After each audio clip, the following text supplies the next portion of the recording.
Hey guys, Nicolai here. Before we get into such things like Korean League of Legends cheaters being arrested and players cheating on stage, I first need to tell you about the sponsor of today's video, ProGuides. People often message me saying that they've been on a losing streak and they ask, how do I start winning? Well, ProGuides.com has the best videos and guides for getting better at League of Legends. They have courses with pro players, champion tier lists, matchup tools, and a 24/7 challenger coach who you can talk to at any time. It's everything you need to get better at League, all in one place. Check out the first link in the description to get started. Now with that being said, let's jump into the video.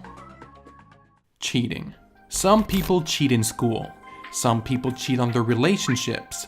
But most disturbingly, there are people who cheat in video games. One of the first instances of cheating in video games came from 1986 when a programmer for Konami created what would become the most well-known cheat code in video games. That of course is the Konami code.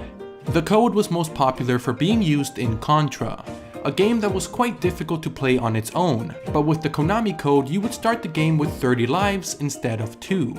However, cheating on games in this way is harmless. In general, games with cheat codes tend to be single-player games, so the only experience being altered is your own. But today we are lucky enough to live in a world with fantastic competitive multiplayer online games such as League of Legends and I'm sure there's others, but all jokes aside, today the people who cheat in these kinds of online games aren't doing it just to have a little more fun. Instead, these actions are backed by desires to reach the highest ranks, and most importantly, some people take the path of cheating in order to win or make money. So with all that being said, let's get started with 5 of the biggest cheaters in League of Legends and esports. We're going to begin this with number 5, the League of Legends helper. This was the peak of cheating in League of Legends. The LoL helper was a premium program designed to give the player every advantage imaginable. On the screen right now, all the gameplay you see is what a player using the LoL helper would see at all times. Now also, let me break down how overpowered a player using this program becomes. Most obviously, when you use the program, you can clearly see the range of, well, everything. Champions, auto attacks, towers, etc. But along with many benefits, the most impactful is the changes made to the health bar. Here you can see whether or not your opponents and your teammates have an ability available, or if it's on cooldown, and if so, how close they are to being off cooldown. Just that information by itself can be an incredible advantage. So now you know about the League of Legends helper, but we're not done. This program was created in South Korea, and like I said earlier, it was actually a premium product. I unfortunately can't find exactly how much it cost, but let's say somewhere between $5 to $20.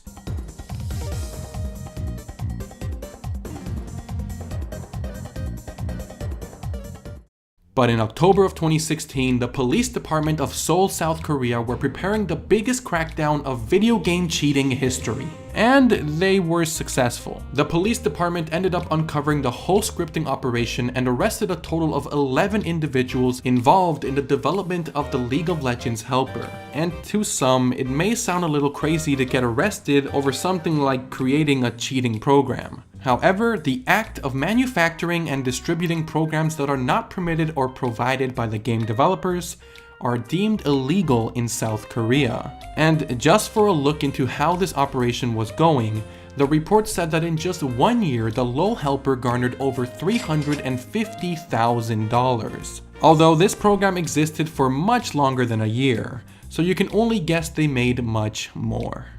Now, for their crime, the criminals and future offenders will be given a fine of $43,000 or a maximum sentence of up to 5 years in prison. So, new guy, what are you in for? They caught me killing a man. I actually made a program that allowed people to cheat in League of Legends. Now, on the same page, number 4 is a quick one and actually stays on the same topic. Except for Overwatch. Don't worry, there is still much more League of Legends coming up. But okay, back in 2017, the developers of Overwatch, Blizzard, actually teamed up with the Seoul National Police Agency Cybersecurity Department. This is a real thing, by the way. This gathering of Blizzard and the South Korean law was all for a year-long investigation to crack down on some of Overwatch's biggest hackers. And once again, the South Korean law was successful. They arrested 13 individuals. They were each sentenced separately, and one of the 13 offenders received 2 years of probation, another offender was charged a straight $10,000 for their crime, and you get the idea for the rest of the offenders. So, if there's anything you can learn from this video, it's don't cheat in South Korea. Oh great, another new guy. What are you in for? I was hacking in Overwatch. Moving on to number 3, we now get into a real competitive scenario. This time in the United States, between Team Curse and Team Dignitas in 2012. Now this is one of the most, well, just stupid events that have ever happened in League of Legends esports. It starts right off the bat in Champion Select, when both teams make absurd picks that have nothing to do with the current meta at the time. Heck, someone even picked Teemo. Take a look at the reaction of the casters. Used too early. As it is though, in the picks and bans here, not the picks and bans. That's never going to be the picks and bans. This is not because I've seen going Teemo right. locked in. This is not what's happening. I was like, what? Yeah, we're not going to see that. They're going to have a little change around. So yeah, I mean, going back to the tournaments in the past, they're sorting something out. We don't worry about that. But this apparently is real. If we hop over to Champion Select, that's never real. Not in a million years. If that's real, I'd eat my hat, because that is bonkers. Well, it was very real. Because what was happening here was that both teams decided to play this match in the style of all random, all mid. Meaning that they just picked whatever champion came to mind and they all went mid. At the time, and I still believe today, this isn't against the rules. It's just another way of playing after all. What is against the rules though is later admitting that both teams agreed that regardless of the result, they would split their $40,000 prize money. This tournament was being hosted by MLG at the time, and because of them making this plan to split their prize money prior to playing the match, MLG actually stripped them of any prize money. Team Curse made a video apologizing for the ARAM game, but they denied agreeing to split the money. However, the vice president of esports at Riot Games wrote on a forum about this event and confirmed that they indeed did agree to split the money prior to playing the match. And honestly, in my personal opinion, I totally believe that they colluded. Because, come on, who in the world would seriously pick Teemo? Alright guys, before we head into our final League of Legends cheater, I actually want to step back and talk to you about an event that may not be about League of Legends, but I think it fits perfectly here.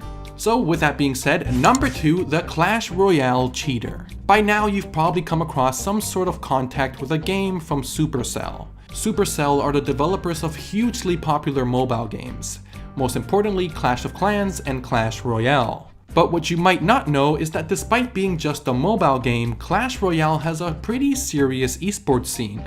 And on February 3rd, 2019, in a major tournament for Clash Royale, a player was caught cheating.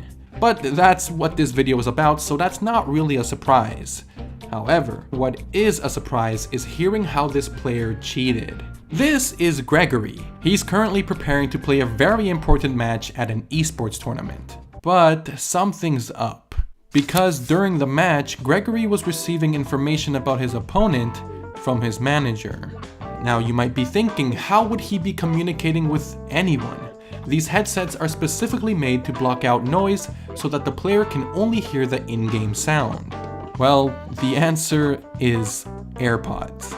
You see, before the match started, Gregory stayed connected to a call with his manager in his AirPods, which he conveniently had under his headset. You can see this clear as day when the match ends, he removes his headset and there are his AirPods. He then goes on to quickly remove them right after. Oh, you thought we were finished? Well, we're not, because despite using the power of the AirPods to receive an information advantage, Gregory still managed to lose. And then when suspicion came up of his cheating, he just came out and admitted that he did indeed cheat. And with that, he was disqualified. Which, sure, who wouldn't admit they cheated after despite cheating, you still lost? What more do you really have to lose at that point? Gregory, you're just lucky you're not in South Korea. Finally, for number 1, this is my favorite event of cheating in League of Legends ever. You may have heard of this before if you were around back then when it happened, but either way, here we go. The year is 2012 and the Season 2 League of Legends World Championship quarterfinals between TSM and Azubu Frost is taking place. And everything seems to be going fine. Until a player on Azubu Frost realizes that there is literally a giant screen beside him that is giving away very valuable information about TSM's whereabouts. Specifically, right at the start of the game, you can see him look up at the minimap and see that all of TSM are coming up top lane. With this information, he pings his team and lets them know that TSM is on the way. Reportedly, the player continued to use this as an advantage, and Azubu Frost went on to win this match and ended up going all the way to the grand finals, where they would end up losing to the Taipei Assassins. At this point, Riot Games did catch up with the controversy of a player cheating, and Azubu Frost was fined for $30,000. However, for coming in second place, Azubu Frost still won $250,000. So I think that little fine for cheating might have been worth it.